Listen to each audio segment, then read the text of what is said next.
गीता 18 के श्लोक नंबर 62 में भगवान स्वयं कह रहे हैं कि अर्जुन उस परमेश्वर की शरण में जा जिसकी कृपा से परम शांति व शाश्वत स्थान अर्थात सतलोक को प्राप्त होगा।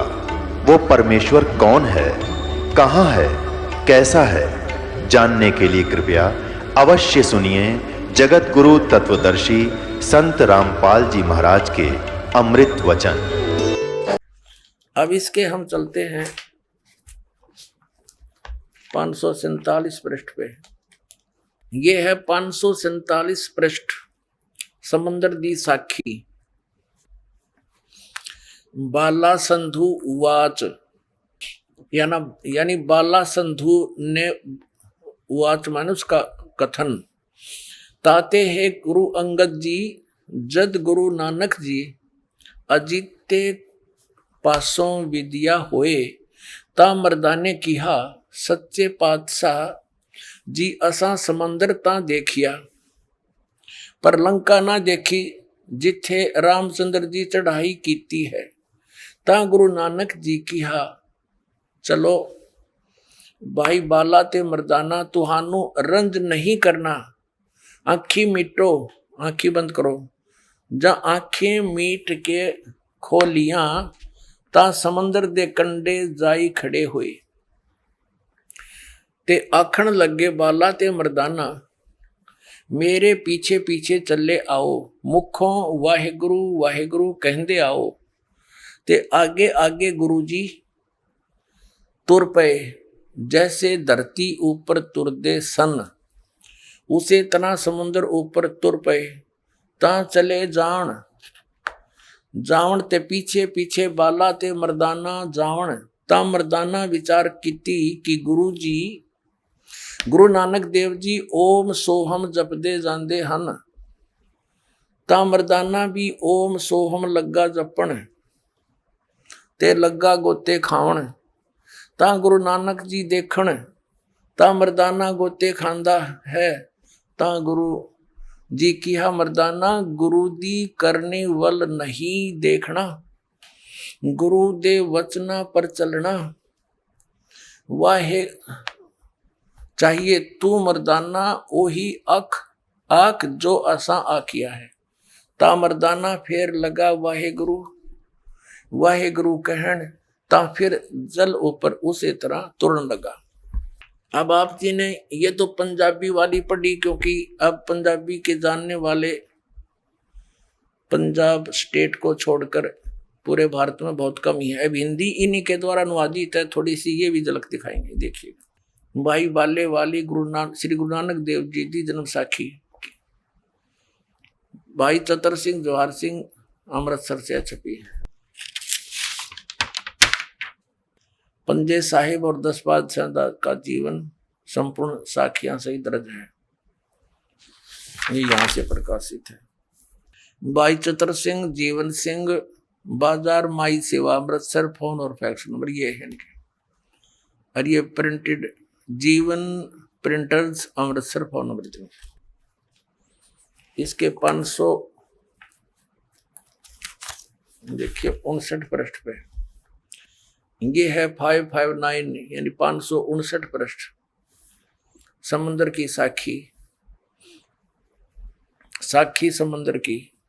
एक दिन मर्दाने ने कहा हे महाराज मेरा मन चाहता है कि समुद्र में जो लंका है वहां का भ्रमण किया जाए। गुरुजी ने कहा अच्छा आप लोग अपने नेत्र बंद करो।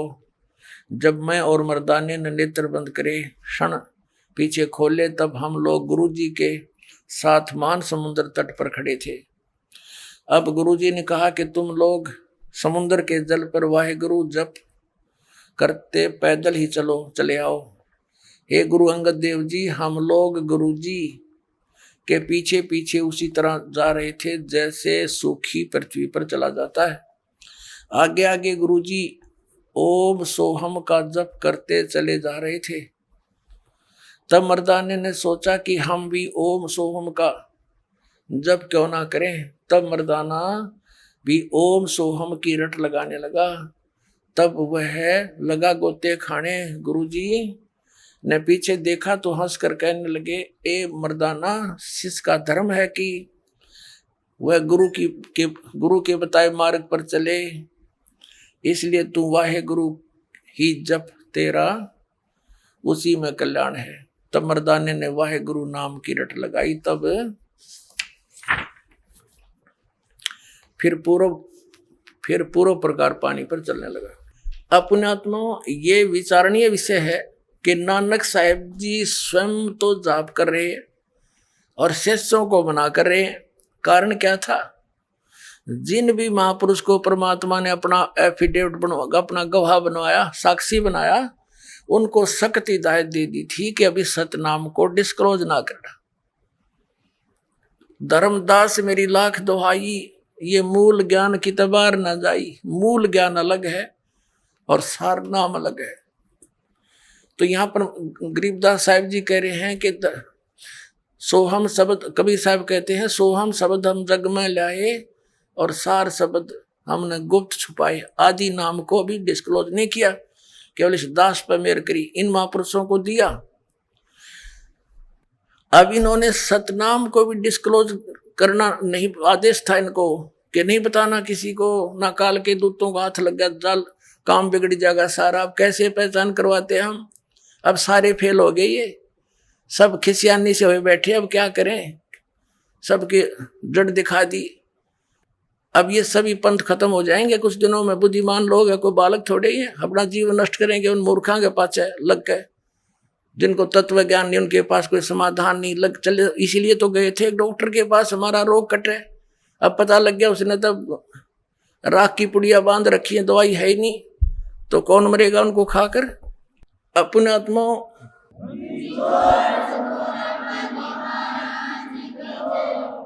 एक थोड़ा सा प्रमाण और दिखाते हैं कि नानक साहिब जी को परमात्मा का आदेश था कि अभी इसको कतई नहीं बताना। ये इसी जन्म साखी में आपको प्रमाणित करते हैं। अब इसके अंदर एक साखी सचखंड की चली है, साखी सचखंड की। एक बार नानक साहिब जी, इसमें लिखा है कि सचखंड में गए और वहां निराकार बैठा था। अब ये भी इन महापुरुषों ने इस ज्ञान को थोड़ा सा गोलमोल ही करना था, नहीं तो इनके समझ में आ जाती है। क्योंकि राधा स्वामी पंथ तो चला ही गुरु नानक देव जी के समर ग्रंथ से ही। वो शिवदयाल जी की वाणी पढ़ा करता, इसका समझ अब ना आई। कहानी के 5 नाम नाम धुन धुन सुन दी, उसमें 5 नाम तंत्र धुनकार धुन। और फिर कबीर साहब की वाणी से ले लिए, करने नो दीदार महल में प्यारा है। और उससे भी अज्ञानी ने वो सारे नकली छांट लिए जो कति काम के नहीं। इसके उसके अंदर तो और भी ओरिजिनल मंत्र भी हैं, वो नहीं समझ में आए, वो मूल ज्ञान है मालिक का। तो वहां जब इन्होंने नानक साहिब जी की वाणी को गहराई से समझना कि सतलोक में परमात्मा निराकार नहीं है, वो तेजो में लोक है, वो सौ प्रकाशित सतलोक है, और परमात्मा भी सौ प्रकाशित है। उसका शरीर है, मनुष्य दृश्य है, और वो तख्त पर बैठा है। निराकार का तख्त पर के बैठा है? फिर ये देखना, ये वही जन्म साखी है जो अभी आपको जिनके विषय में सारी डिटेल दिखाई थी। ये अब इसके 275 पृष्ठ पे, आपको 275 पृष्ठ पे साखी सचखंड की यह देखना। आगे साखी सचखंड दी चली, ता गुरु नानक जी धुर सचखंड दरबार में जाई पहुंचे, जहां बड़ा प्रकाश है और प्रकाश रूप तख्त के ऊपर सत निरंकार ज्योति स्वरूप बैठे हैं। देखा? अब संतों के कोड वर्ड को वो क्या समझे? अब संपूर्ण जगत अवतार, संपूर्ण जगत अवतार हाथ जोड़कर खड़े हैं। अतः बाबा नानक जी ने जो कोटान सूरज के समान, करोड़ों सूर्य के समान प्रकाश है और कोटान चंद्रमा जैसा शीतल इसका प्रकाश है उस सच्चे प्रकाश विखे प्रवेश कीता, यानी उस सतलोक में प्रकाश ही है बहुत। उस ज्योत रूप भगवान की स्तुत करी, अस्तुत यानी प्रार्थना की, स्तुति करी, अते आगे उस सत स्वरूप निरंकार विष्णु जी विराजमान है उस तख्त पे। वो कहते हैं विष्णु जी विराजमान है। बालार ने क्या पता ये कौन था। अच्छा, सर्व समर्थ सर्व शक्तिमान भगवंत जी ने कहा, आओ नानक भगत तू सदा ही मेरे ही में मिलिया है, अते और मेरे से और मेरे में कोई, तेरे में और मेरे में कोई भेद नहीं। पर जिस वास्ते संसार में सतनाम उपदेश के जपाउन के वास्ते गए से सो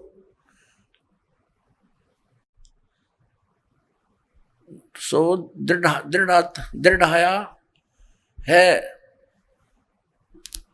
ता श्री गुरु नानक जी कहन लगे कि हाते सर्वज्ञ स्वामी, हे सब के मालिक, जहां आप जी दी आज्ञा, जहां आप जी दी आज्ञा भई,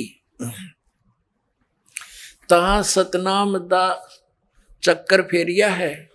और जहां जहां आपका हुक्म होवेगा तहां तहां सतनाम का चक्कर फेरेंगे। आगे जिवें आपकी रजाई होएगी, जैसे आपकी कृपा होगी उसी त्यों ही होएगा। इससे क्या सिद्ध हो गया कि इन महापुरुषों को सख्त हिदायत थी। जैसे धर्मदास साहिब जी की वाणी में स्पष्ट मिल रहा है कि धर्मदास मेरी लाख दुआई, और ये सार नाम और ये सतनाम की तबार न जाई। ये सार नाम बार जो पढ़ी बिचली पीढ़ी हंस ली तेरी ही। आप बिचली पीढ़ी के हंसो पुण्यात्माओं। अब परमात्मा ने कह रखा कि पूरे विश्व में इस सतनाम के आधार से सार नाम प्राप्त करके पूरे प्राणी, सभी प्राणी जो इस नाम को ग्रहण करेंगे इस दास से, सारे सतलोक चले जाएंगे। ये ऐसे मोक्ष होगा। बोलो सतगुरुदेव।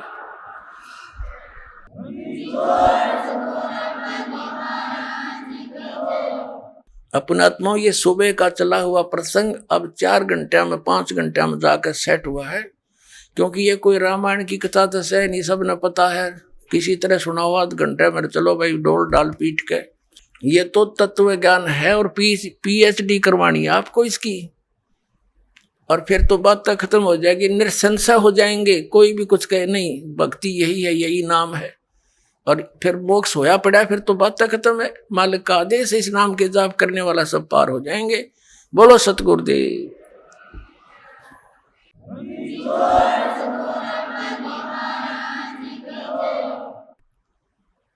परम पिता परमात्मा पूर्ण ब्रह्म सर्व सृष्टि रचनहार कबीर परमेश्वर जी की असीम रजा से, असीम कृपा से पुण्यात्माओं आप ये सत्संग सुन रहे हो। इस संसार के अंदर यदि कोई वस्तु असंभव है, सुदुर्लभ है, केवल सत्संग है। पुण्यात्माएं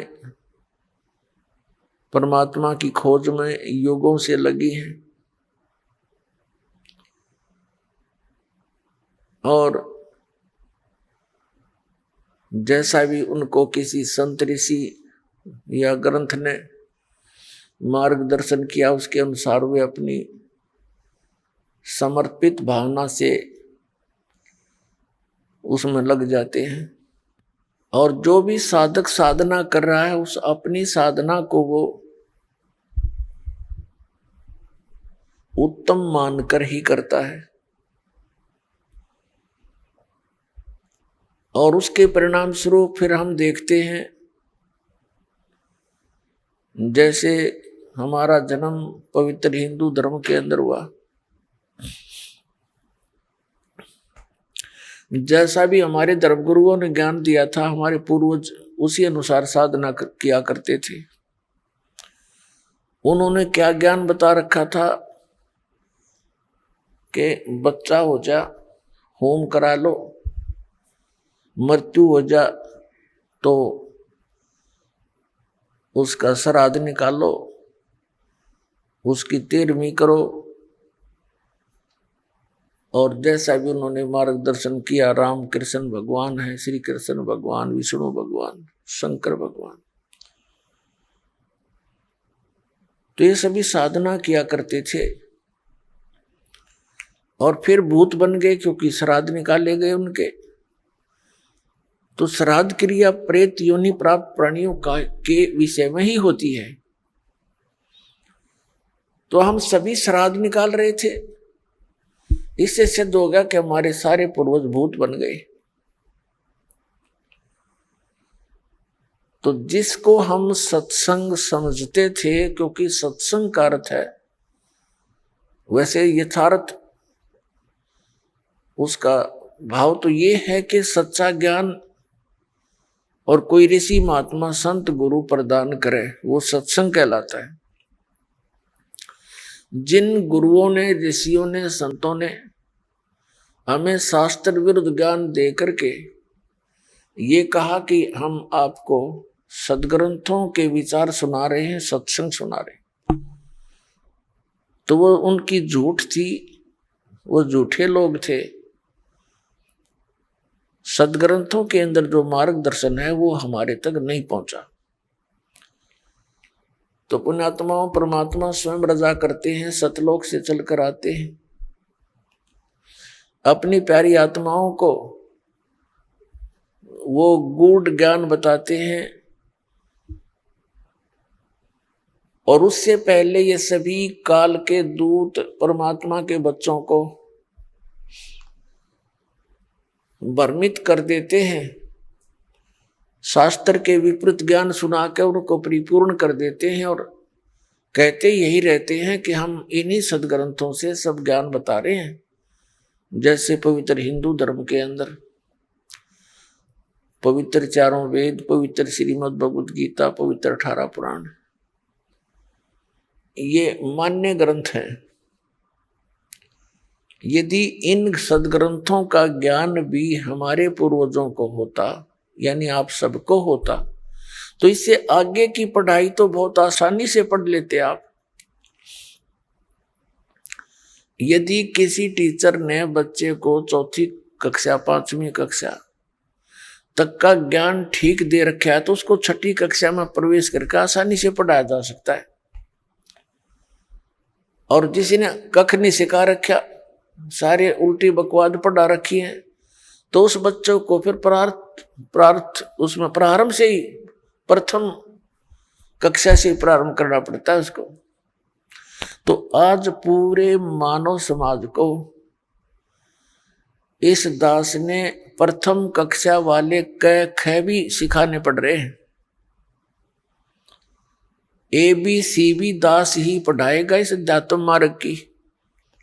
आज तक के धर्मगुरुओं ने केवल माया बटोरी है, विशेषकर वर्तमान के लोग जो धर्मगुरु हैं, इन्होंने परमात्मा से कोई लेना देना नहीं, न जगत उद्धार से इनका कोई संबंध है, क्योंकि इनके पास वो मार्ग मंत्र है ही नहीं जो मोक्ष और शांति स्थापना कर सके। इनके पास वो ज्ञान नहीं है पूरे विश्व में। तो पुण्यात्माओं, अब प्राथमिक पढ़ाई भी ये दास करा होगा, और PhD तक का ज्ञान इस दास ने ही देना है। और अब ये सुविधा हमें होगी कि आप सब अक्षर ज्ञान युक्त हैं, आप एजुकेटेड हैं, बेटी बहन भाई भक्त बुजुर्ग सभी एजुकेटेड, अक्सर ज्ञान हो गया, हिंदी का तो खासकर हिंदू धर्म में हो ही गया। पुणात्माओं, हमारा वैसे कोई धर्म नहीं है, जीव हमारी जाति है, मानव धर्म हमारा हिंदू मुस्लिम सिख ईसाई धर्म नहीं कोई नारा। लेकिन हम जिस क्षेत्र में रह रहे हैं, यहाँ जो ज्ञान देना पड़ता है तो वो संबोधन करना पड़ता है, क्योंकि अधिकता उसी धर्म के, उसी वर्ण के लोगों का, उसी संप्रदाय के लोगों का बहुमत होता है। तो एक बार कुछ वर्ग समझ गए इस दास के विचारों को, फिर वो अपने सभी अन्य धर्मों में भाई बहनों को जा करके बड़े प्यार के साथ समझाएंगे। ऐसे ही जोत से जोत जगेगी। तो कहने का भाव है दास का कि परमात्मा जब यहाँ आते हैं, अपने यथार्थ ज्ञान को समझाने की चेष्टा करते हैं। सन 1398 में जेठ सुदी पूर्णमासी, जेठ उतरते की पूर्णमासी और विक्रमी संवत 1455, सन 1398 को परमात्मा सतलोक से चलकर सहशरीर आए। काशी शहर बनारस के बाहर एक लहर तारा नामक तालाब में कमल के फूल के ऊपर आकर परमात्मा विराजमान हो गए, एक नवजात शिशु का रूप धारण करके। नीरू और नीमा नाम के दो पति पत्नी थे। जुलाहे का कार्य करने से वो जुलाहे कहलाते थे और मुसलमान धर्म के अंदर वो रह रहे थे। वैसे तो उसी जन्म में ब्राह्मण और ब्राह्मणी थे, मुसलमानों ने उनको बलपूर्वक मुसलमान बना दिया था। तो दुल्हे का कार्य करने लगे, जिस कारण से दुल्हा कहलाए। और परमात्मा पूर्व जन्म के अपने प्रॉमिस अनुसार अपने वचनबद्ध हुए थे नीरू नीमा के बच्चे के से, उसके कारण वो नीरू नीमा का बच्चा उस जन्म में नहीं था। जैसे द्वापर के अंदर एक सुदर्शन नाम का भगत था, उसने परमात्मा को ढंग से जाना था। उसमें कबीर परमेश्वर जी करुणा में नाम से आए हुए थे। तो सुदर्शन जी के माता पिता थे यही आत्मा जो नीरू और नीमा बनी अगले जन्मों में। तब सुदर्शन जी ने प्रार्थना की थी, परमात्मा मेरे माता पिता ने बड़ी भारी गलती कर दी, आपके ज्ञान को स्वीकार नहीं किया। अब वो ना जाने किन किन योनियों में कष्ट उठावेंगे। परमात्मा आप दया करियो, किसी जन्म में अपने बच्चों को शरण में लेना। परमात्मा उसी अपने वायदे अनुसार, प्रॉमिस अनुसार उनको मिले थे। नीरू नीमा अर्थात ये जुलाहा दंपति स्नान करने के लिए उस सरोवर में पहुंचे। सुबह ब्रह्म मुहूर्त में वहां बच्चे को पाकर वो घर ले गए।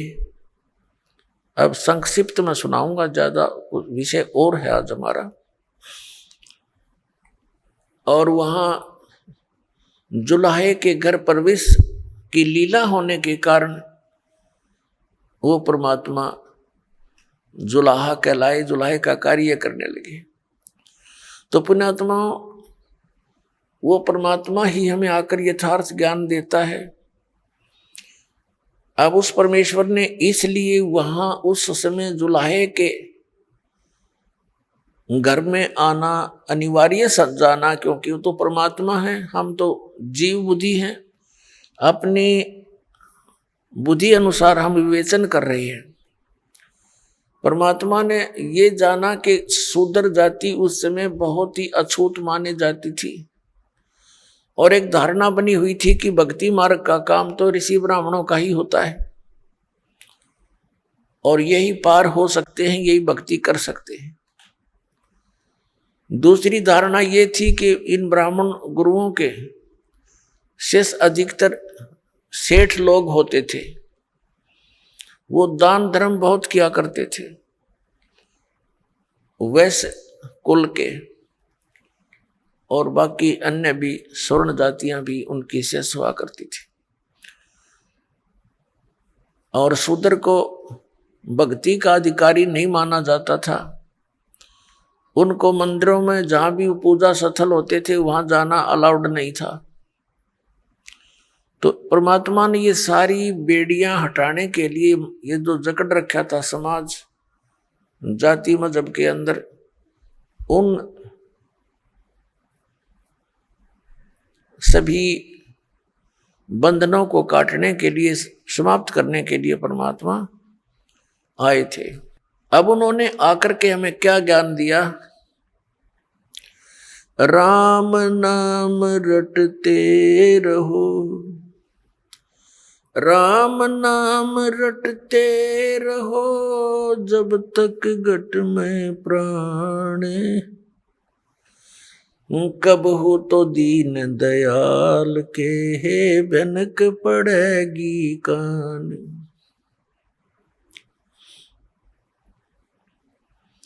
मानुष जन्म पाए कर जो नहीं रटे हरि नाम, जैसे कुआ जल बिना बनवाया क्या काम।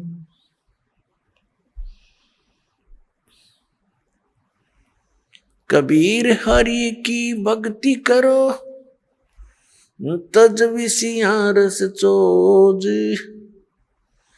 बार बार ना पाओगे ये मनुष्य जन्म की मौज। मानुष जन्म दुर्लभ है ये मिलन बारंबार, जैसे तरवर से पत्ता टूट गिरे वो बहोर न लगता डार। साथी हमारे चले गए हम भी चालन हारे, कोई कागज में बाकी रही तात लगी है वारो।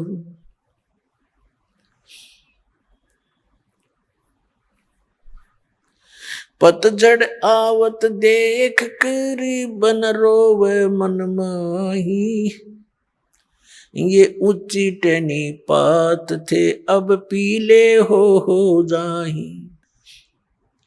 पात झड़नता यूं कहे सुन बई तरवर राय, अब के बिछुड़े नहीं मिले न जाने कहाँ गिरांगे जाए। तरवर कहता पात से सुनो पात एक बात, यहाँ की याहे रीति है एक आवे एक जात। अब परमात्मा ने कितना मार्मिक तरीके से इस भोली आत्मा जो काल की भांग पिए पड़ी है, कितने मार्मिक ढंग से समझाया है। एक पत्ते और वृक्ष और वन का उदाहरण दिया है। क्या बताते हैं कि मानुष जन्म दुर्लभ है, ये मिले न बारंबार। और जैसे तरवर से पत्ता टूट गया वो बहोर नहीं लगता डार, उसी स्थिति में एज इट इज दोबारा उस शाखा पर, उस टहनी पे वो दोबारा स्थापित नहीं हो सकता। ठीक इसी प्रकार परमात्मा हमें समझाने की चेष्टा करते हैं कि आप जिस संसार और इस परिवार को, संपत्ति को, शरीर को अपना मान करके यहां बिल्कुल स्थायी होकर बैठे हो, ये ऐसी स्थिति है आपकी, जिस दिन आप इस टहनी से टूट गए फिर उस घर में, उसी स्थिति में दोबारा आप स्थान नहीं पा सकते। अब क्या बताते हैं कि एक व्यक्ति जो भक्ति नहीं करता, देखो परमात्मा का नाम लेकर भी हम काम वही करेंगे, लेकिन बुराई नहीं करेंगे, केवल कर्तव्य कर्म करेंगे। तो उसके लिए परमात्मा हमें याद दिलाते हैं कि आज आप अपने परिवार में कितने प्यार से रह रहे हो, कैसी ममता आपकी अपने बच्चों में है, आपके मकान में है, रिश्तेदारियों में है, और एक सेकंड में मृत्यु हो जाए, ये तो हो रही है, रोएगी। अब इसको, इस सच्चाई को हम अनदेखा करने की चेष्टा करें तो वही बात है कि बिल्ली को आते हुए कबूतर आंख बंद करके बैठ जाकर मुझे दिखती नहीं, उसकी आंखें बंद कर लेने से वह बिल्ली टल नहीं गई, उसकी अपनी अज्ञान सोच है, वो तो उसने दौड़ धाप उड़ जाना चाहिए था, बच सकता था। तो ऐसे ही ये एक मौत यानी ये स्थिति है आपकी, हम इससे बहुत कतराते हैं और ये फिर भी आके ही रहती है मृत्यु। तो इससे बचने का तरीका भी बताया परमात्मा ने। कबीर ये तन जावेगा, सके तो ठहर ला, एक सेवा कर संत की, गोविंद के गुण गा। अब इस प्रसंग को थोड़ा सा बाद में लेंगे, पहले समझाते हैं कि फिर ये जैसे आज सारी व्यवस्था आपके पास है और खूब प्रसन्न है, सभी है, और एक सेकंड में मृत्यु हो जाए, ये क्या था, ये क्या है? फिर ये एक धोखा है, हमारे को मूर्ख बनाने का तरीका अपना रखा है इस काल भगवान ने। अब ये जीव के बस की तो बात नहीं, क्योंकि हम तो बंधे पड़े हैं, हमारे बस की बिल्कुल बात नहीं। इसके लिए परमात्मा ने तरीका बताया है, उस तरीके को, उस मार्ग को अपनाएंगे तो हमारा इससे पीछा भी छूटेगा और ये क्रियाएं कर्म भी हमारे जो कर रहे हैं ये भी बहुत सरल हो जाएंगे। अब जैसे किसी ने 5-10 पशु रखे हैं और पहले हाथ से, ऐसे अब भी हाथ वाले बहुत से, उसका चारा काटने की मशीनें हैं, गंडा से बोल रहे हैं हमारे यहाँ। तो एक तो वो हाथ से काम कर रहा है और एक उसने पावर का कनेक्शन ले लिया, बिजली का, और मोटर ली रखे, और फिर देख वो बैठा बैठा देख कर वो कट कट कट कट काट रही है, उठा उठा कर उसमें रखने हैं। और एक जो 2-3 घंटे का काम 20 मिनट में कर हो जाता है। तो इस प्रकार हम जिस अपने परिवार की गाड़ी को स्वयं खींच रहे हैं, उसके लिए इस परमात्मा ने कहा कि तुम इस पर मोटर दरवा लो और बहुत आसानी से रखी जाएगी, और फिर देखना आप भी बैठी हो अंदर और फिर गाड़ी चलेगी। तो हम सभी अपने हिसाब से अपने गाड़ी को खींच रहे हैं। परमात्मा का कनेक्शन मिलने के बाद आपको पावर मिल जाएगी, वो मोटर मिल जाएगी जो उसने बैठा घुमाएगी, चलाएगी अपने आप। तो वो काम भी हल्के होंगे, जिनको हम नहीं कर सकते उसको पावर करती है। तो इस प्रकार वो साधना, वो विधि जिससे उस पावर की यानी परमात्मा की शक्ति आपको प्राप्त हो, जिससे आपकी संसार रूपी परिवार रूपी गाड़ी भी ठीक से चले, तो वो दास आपको बता रहा है। और ये अभी तक किसी को प्राप्त नहीं हुआ, और जिस कारण से हम भगवान की खोज में लगे हुए भी फिर भी उतना ही संघर्ष, उतनी समस्या हमारे घरों पर, शरीर पर बनी रही, क्योंकि हमें वो पावर का कनेक्शन मिला नहीं। और जहां से हमने कनेक्शन ले रखा था उनका पीछे से कहीं पावर हाउस से कनेक्शन नहीं था, वो झूठ बोल रहे थे, वो नकली थे। तो पुण्यात्माओं, प्रसंग चल रहा है कि परमात्मा ने क्या बताया। जैसे एक पत्ता वृक्ष टहनी से टूट कर नीचे गिरता है, और वो गिरता हुआ क्या कह रहा है,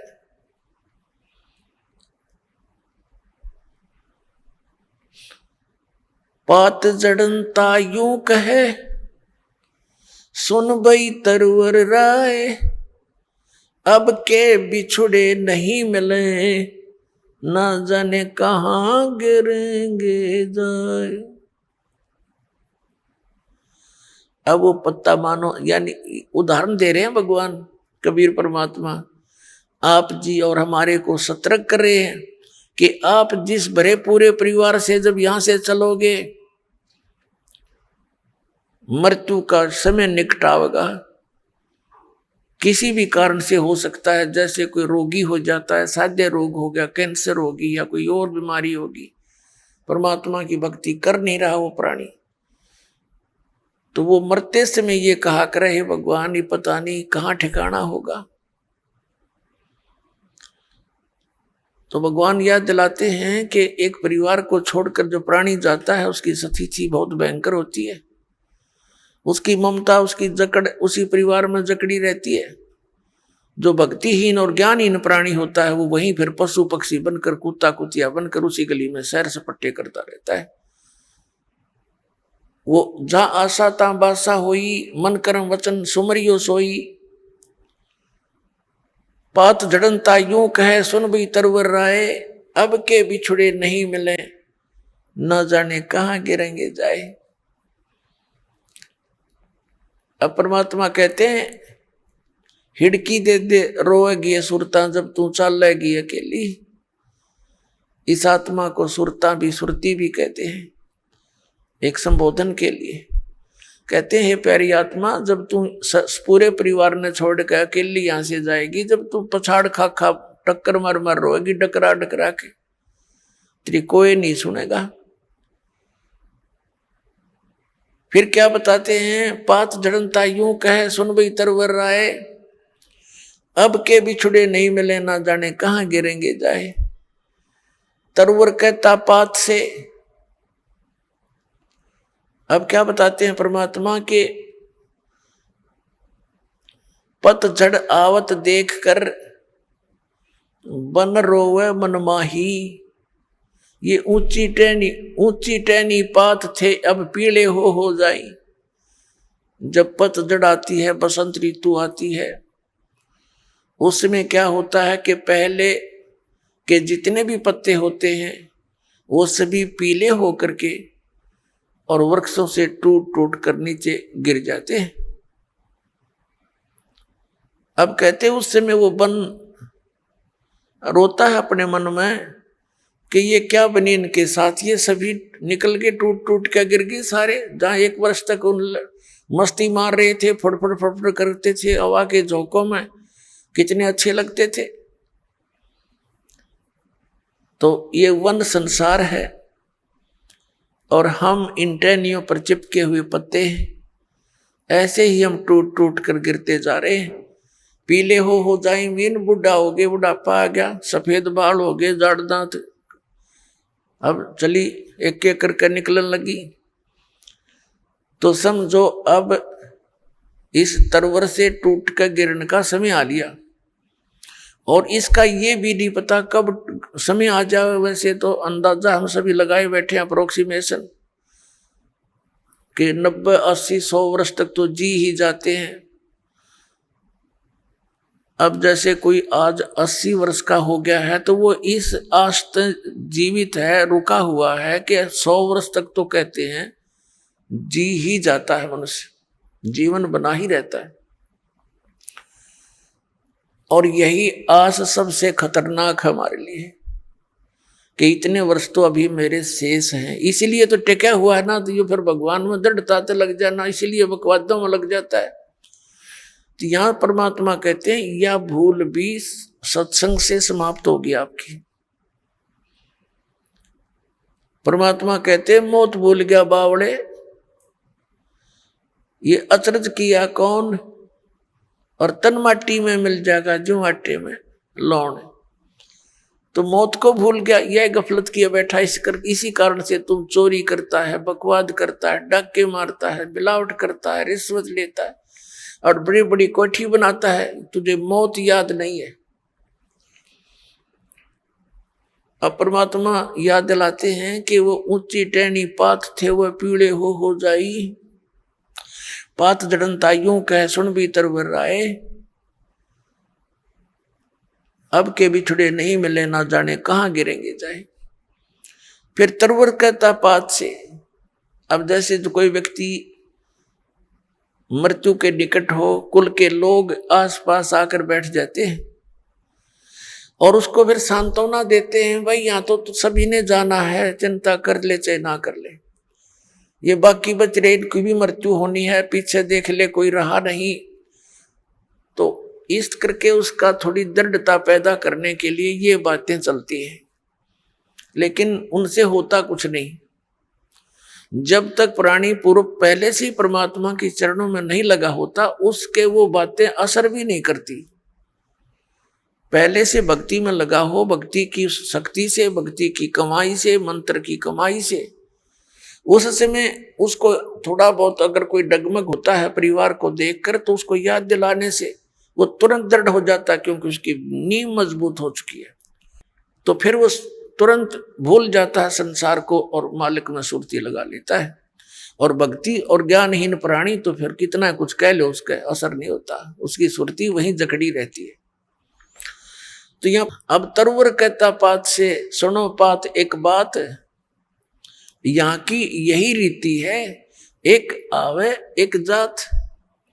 अब जैसे वो पतझड़ के समय टहनियों से पत्ते टूट टूट के गिर गए, पहले वाले तो गिर गए, खत्म हुए, कोई गंदे नाले में पड़ा, कोई पशुओं के पैरों नीचे कट के नष्ट हुआ, और तुरंत फिर कोपल फूट आती है, नए पत्ते 10 से 15 दिन के बाद हरा भरा हो जाता है वो पेड़ है। और फिर वो जो पत्ते नए आए हैं, वो 1 वर्ष वो नाच कूद लेंगे, फड़फड़ कर लेंगे, फिर वही ऐसे ही सतीथी में जाएंगे। तो परमात्मा हमें याद दिलाते हैं इस उदाहरण के माध्यम से कि तरवर कहता पात से, सुनो पात एक बात, यहाँ की यह रीति है, एक आवत एक जात। दादा की टिकट कट की, पोता तैयार हो गया, अब 50 60 70 साल पाछे पोते की टिकट कटेगी, रहना कोई नहीं। तो परमात्मा हमें याद दिलाते हैं, रहना नहीं देश बिराना है, ये अपना लोक नहीं है, ये देश रहने का नहीं है, और तुम वहां जाने की चेष्टा कर नहीं रहे जहां तुम्हें सर्व सुख होंगे, वहां वृद्ध अवस्था नहीं है, वहां मृत्यु नहीं होगी। बताओ, इतना बढ़िया स्थान है, आप उसको ग्रहण करना नहीं चाह रहे, क्योंकि आपको ज्ञान नहीं, आपको ये विश्वास ही नहीं है कि ऐसा कोई लोक है। क्योंकि नकली संतों ने और इन पंथों ने परमात्मा का भट्ठा बैठा दिया, भक्ति मार्ग का नामो निशान मिटा दिया। महिमा गाते हैं सतलोक और सचखंड की, और वहां की व्यवस्था बताते हैं, वहां तो प्रकाश ही प्रकाश है, चेतन ही चेतन है। तो उस प्रकाश में हम के टिंडे लाएंगे जाके, वहां कुछ भी कोई नहीं है। अकल है, देखो ये ज्ञान है कोई।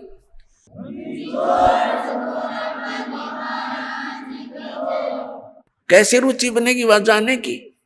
कहते आत्मा उसमें ऐसे मिल जाती है जैसे बूंद समुद्र में। कोई बात हुई है कई प्रमाण ऐसा परमात्मा के ज्ञान में? तो वहां पूरी व्यवस्था है उसकी, तो यह नकल है, डुप्लीकेट माल है ये सारा यहाँ का, एज इट इज सृष्टि है। और लेकिन वहां का जो मटेरियल है, वहां का जो पदार्थ है, वो अमर है, वो नष्ट नहीं होते। जैसे एक सैंपल है वहां से, गंगा का जल सतलोक से आया हुआ है। इसके विषय में ना ब्रह्मा को पता, ना विष्णु को, ना इन ऋषि पिषियों को, ये तब बहुत नीचे स्तर की कहानी है इनकी। तो ये परमात्मा ने एक सैंपल भेज रखा है कि हमारा मटेरियल ऐसा पदार्थ है वहां पर, इस गंगा के जल को आप कहीं रख लो उठा के। साइंटिस्टों ने सिर मार कर देख लिया, इसका कोई लक्षण ढूंढ नहीं सके, किस कारण से है ये। तो परमात्मा की महिमा को ये साइंस क्या समझ सकती है? ये साइंस परमात्मा के मटेरियल से बने हुए साइंटिस्ट भगवान भूल गए, नास्तिक बनने लगे। तो इस कलयुग में हमें एक सबसे बड़ी खुशी और सहयोग इस शिक्षा का ये है कि हम भगवान पहचान सकते हैं, अन्यथा इसकी कतई जरूरत नहीं थी। इसे क्या बना लिया, परमाणु बम बना लिया, हवाई जहाज बना ली, कार बना ली, सारा दिन फुर फुर, और शांति एक पल की भी नहीं। जहां माया का प्रवेश है वहां शांति नहीं हो सकती। ये अपना पल्ला गांठ लगा लेना, शांति होएगी।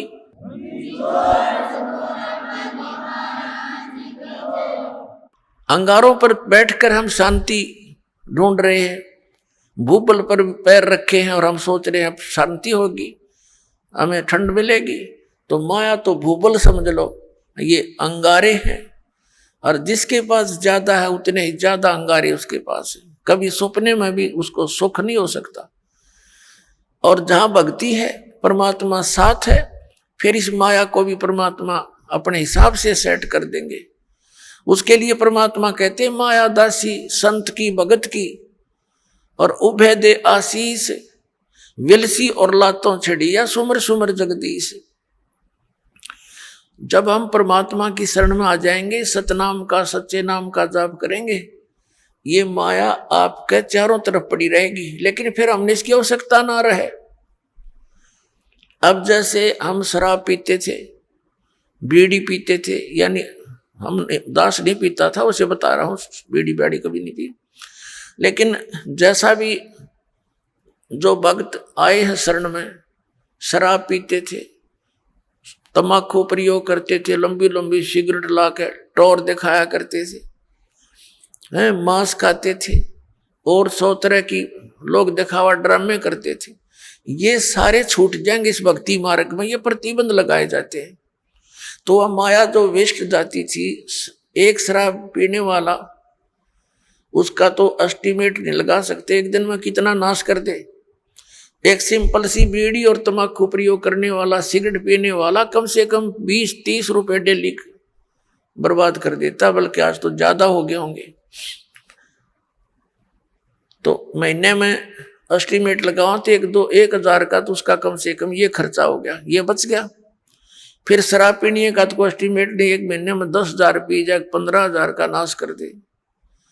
तो वो ऐसे जो हम लोग दिखावा और ये अपना अननेसेसरी वस्तुओं का प्रयोग करते थे, वो खत्म हो जाएगा। फिर वह माया आपके चारों तरफ लौटी रहेगी, थोड़े से काम में और खूब गुजारा होगा। परमात्मा की भक्ति में इतनी शक्ति है, जैसे पहले हम देखा करते थे, एक सेठ था, उसका लड़के के पेट में दर्द हो गया और ऐसा है पीड़ा होगी, अचानक ले गए हॉस्पिटल में, प्राइवेट हॉस्पिटल में। आइए अब हम उन श्रद्धालुओं के अनुभव जानते हैं जो जगत गुरु तत्वदर्शी संत रामपाल जी महाराज जी से दीक्षा प्राप्त कर चुके हैं तथा उनके द्वारा बताए गए भक्ति मार्ग पर चल रहे हैं। नमस्कार सर। नमस्कार सर। सर क्या नाम है आपका? जी मेरा नाम आकाश चौधरी है। सर आप कहाँ के रहने वाले हैं? मैं स्टेट पंजाब डिस्ट्रिक्ट लुधियाना से हूँ सर। सर संत रामपाल जी महाराज की शरण में आने से पहले आप क्या भक्ति साधना करते थे? जी मैं संत रामपाल जी महाराज जी की शरण में आने से पहले शास्त्र विधि को त्याग कर मनमानी पूजा करता था, जैसे मंदिरों में जाना, तीर्थों पे जाना, मूर्ति पूजा, गुरुद्वारे चले जाना, या और भी अन्य जैसे पीर पैगम्बरों के धार्मिक स्थल हैं, वहाँ पे जाके ये भक्ति साधना किया करता था सर। सर आपने इतनी भक्ति साधनाएं की, इनसे आपको क्या क्या लाभ प्राप्त हुए? अगर भक्ति साधना से लाभ की बात करें सर, लाभ तो कुछ नहीं हुआ, उल्टा हानियाँ हुई। जैसे कि हम जैसे मन में इच्छा होती थी कि हर एक इंसान के मन में इच्छा होती है कि इंसान का परिवार, माता पिता, हमारे भाई बहन सब सुरक्षित रहे, बट ऐसा कुछ नहीं था। भक्ति करते हुए भी जो बीमारी आना है हम पे वो आ जाती थी, जो हानियाँ होनी होती थी वो हो जाती थी, तो विशेष लाभ तो कुछ नहीं मिलता था सर। सर आपने बताया कि आपको पहले की साधनाओं से कोई लाभ नहीं हुआ, तो फिर सर आप संत रामपाल जी महाराज की शरण में कैसे आए? जो सर संत रामपाल जी महाराज जी की शरण में ऐसे आए कि जो हम भक्ति साधना कर रहे थे, उनके करते साधना करते हुए मेरे फादर साहब एक दिन बीमार हुए, तो दिन भर नॉर्मल से रहे, चल फिर नहीं पा रहे थे, टॉयलेट जाते थे, टॉयलेट भी नहीं हुआ। तो हम सोच कर हैरान हो गए कि ये अचानक ऐसा क्या हुआ है पापा को। तो रात को हुआ, कुछ पापा को सफोकेशन सी होने लगी। तो हम एक नॉर्मल डॉक्टर क्लिनिक है वहाँ पे हमारे, वहाँ पे गए हम पापा को लेकर, पापा को दिखाया, उन्होंने एक टैबलेट दी, कहा कि भाई खाना खाने से पहले ये आप पापा को देना। तो जैसे हमने घर आए, पापा को टैबलेट दी, तो उसके जस्ट आफ्टर 10 मिनट एक वॉमिट हुई उनको, जिससे ब्लड निकला। तो हम हैरान हो गए कि आज तक कोई नशा पत्ता नहीं किया पापा ने, तो ये क्या है। तो फिर हम दोबारा उस डॉक्टर के पास गए, उन्होंने रेफ़र किया कि आप यूएसपी जैन हॉस्पिटल है वहाँ जाइए आप। वहाँ गए तो उन्होंने एक स्कैन किया, स्कैन से उन्होंने बताया कि इनको हार्ट में इन्फेक्शन है, आप कैंसर हॉस्पिटल ले जाएं। तो हम वहाँ से हम कैंसर हॉस्पिटल गए, उसी रात कैंसर हॉस्पिटल गए तो उन्होंने रीचेक किया, स्कैन किया, एक्सरे किया, तो उन्होंने भी बताया कि इनको जो है हार्ट में इन्फेक्शन है, आप इनको डीएमसी ले जाएं। तो लुधियाना में एक डीएमसी जो है बड़ा हॉस्पिटल है और सबसे महंगा हॉस्पिटल है, और हम एक छोटे परिवार से थे, इतना पैसा भी हायर नहीं कर सकते थे, अफोर्ड कर सकते थे कि पापा का इलाज करें। फिर भी कैसे करके हम उसी रात पापा को वहाँ लेके गए डीएमसी, उन्होंने एडमिट किया। तो 3-4 दिन हुए थे। तो जैसे कि मैं गुरुद्वारे जाया करता था, तो मैटर लिखा रखा था मैंने मोटरसाइकिल पे वाहेगुरु। तो जिस कंपनी में काम करता था वहाँ एक संत रामपाल जी महाराज जी के भक्त हैं, उनका नाम अनुराग दास है। उन्होंने वो वाहेगुरु देखा तो उन्होंने मुझे समझाया कि ये वाहेगुरु क्या है। मैं कहा ये परमात्मा का जाप है, इससे परमात्मा की प्राप्ति होती है। तो उन्होंने कहा कि नहीं, ये परमात्मा का जाप नहीं, परमात्मा का जाप है जो सच्चा नाम है, जो गुरु नानक देव जी को वही नदी पे जो 3 दिन सचखंड रह कर आए, जिंदा आत्मा के रूप में कबीर परमात्मा वही नदी पर उनको मिले, और 3 दिन सचखंड रह कर आए, जो वहाँ पे उन्होंने परमात्मा का स्वरूप देखा। तो उस स्वरूप को देखकर उन्होंने वाहेगुरु का उच्चारण किया। तो ये वाहेगुरु वहाँ का उच्चारण है, और वहाँ पर उन्होंने कबीर साहब ने कहा था कि मैं काशी में आया हुआ हूँ और सतनाम तुम्हें वहाँ पे मिलूँगा, और वो सतनाम जो है 2 अक्षर का है। तो भगत जी ने बताया कि उस 2 अक्षर के बिना हमारी मुक्ति नहीं हो सकती। तो मन में एक झटका सा लगा कि भाई ये कैसे हो सकता है, आज तक तो हमें ये ज्ञान किसी ने बताया नहीं, अचानक उन्होंने बताया। तो मैंने उनसे पूछा कि ये प्रमाण कहाँ है। तो उन्होंने कहा था कि आप एक नेट पे भाई वाले वाली जन्म साखी सर्च मारो, वहाँ पे प्रमाण मिलेगा।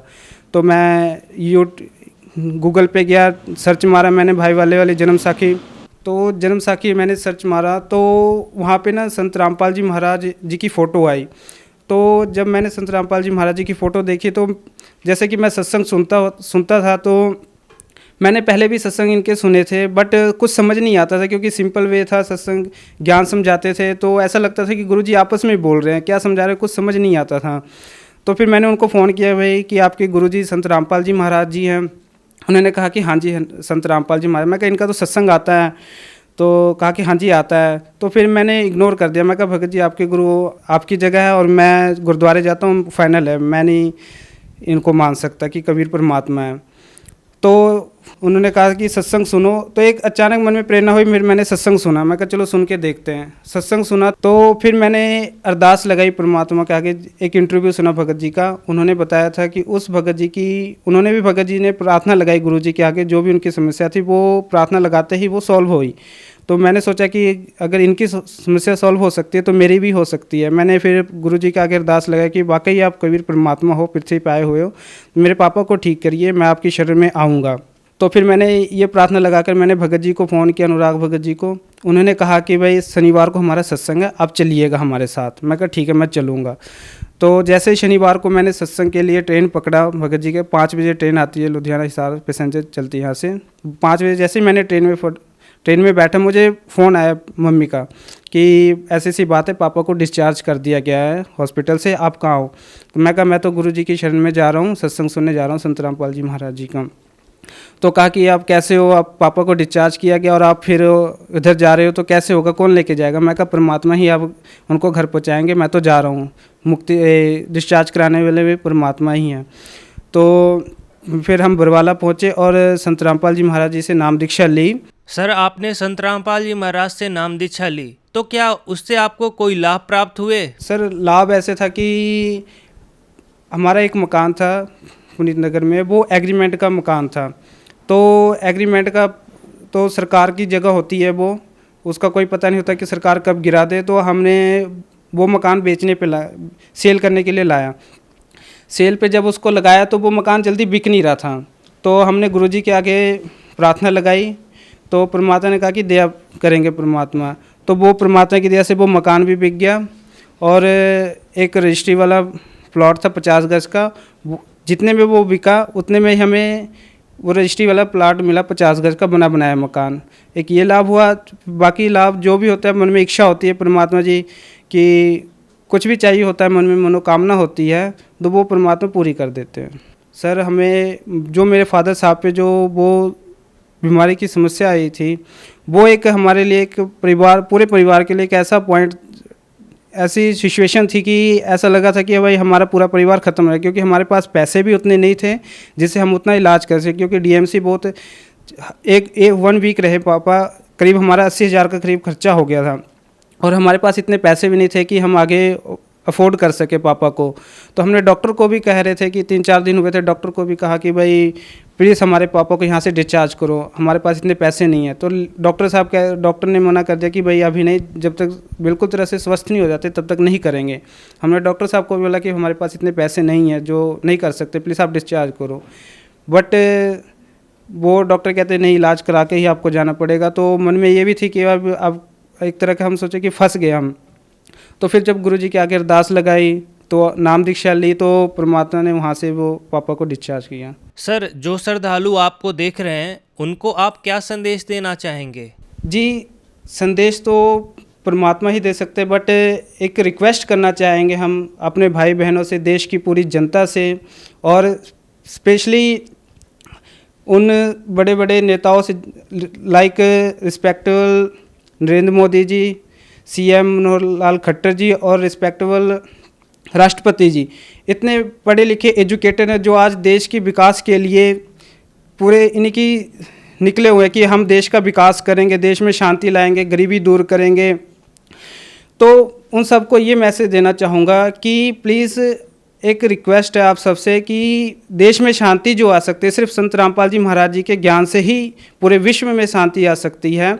जैसे कि गीता अध्याय 18 के श्लोक 62 में बताया गया कि अर्जुन, पूर्ण शांति के लिए तू उस परमेश्वर की शरण में जा जिसकी कृपा से तू परम शांति और शाश्वत स्थान को प्राप्त करेगा।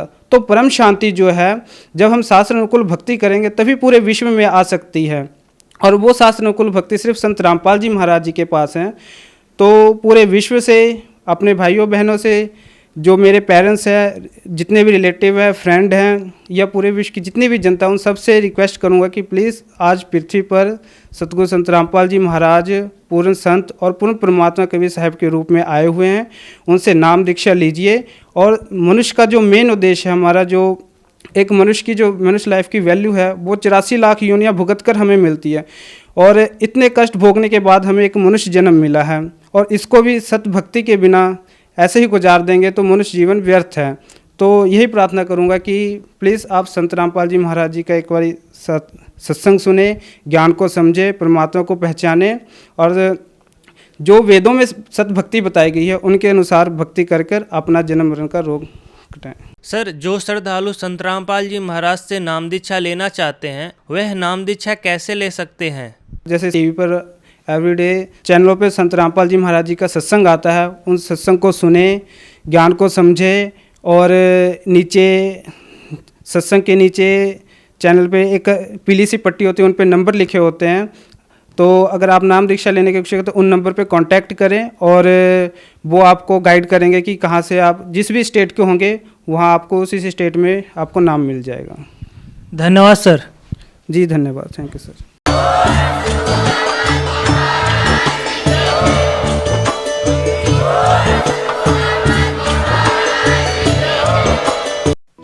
आप सुन रहे थे जगत गुरु तत्वदर्शी संत रामपाल जी महाराज के मंगल प्रवचन।